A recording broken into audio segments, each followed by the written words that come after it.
you're someone who's not sure if you're ever going to be good enough to get into heaven, or you're just never going to be good enough for God, this one is for you.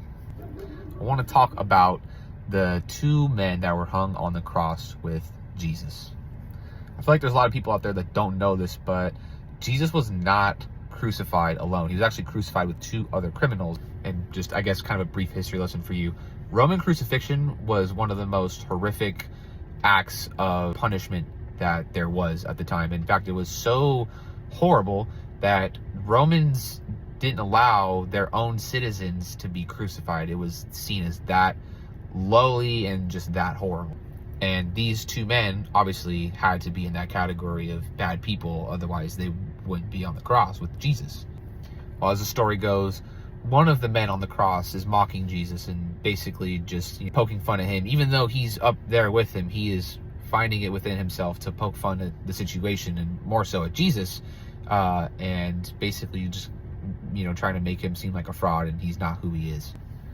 The other guy on the cross hears this, and he says to the man mocking Jesus, "Do you know who this is? I mean, this is the Son of God." And right then and there, he's declaring that Jesus is who he says he is, and that he believes in everything that he's said and is doing for humanity. He then turns to Jesus and says, "Lord, remember me when you're in heaven." He doesn't ask for anything other than that Jesus just remember him. Remember his name. That's it. He doesn't even expect to get into heaven because of the person he is. He just wants Jesus to remember his name. And in Jesus' fashion, he turns to him and says, "Today you will be with me in paradise." Now, I don't think anyone's really sure what this man did, but we can be sure of one thing, and that is whatever he did, it was seen as so horrible that he would be crucified with Jesus. Like, it had to have been horrible.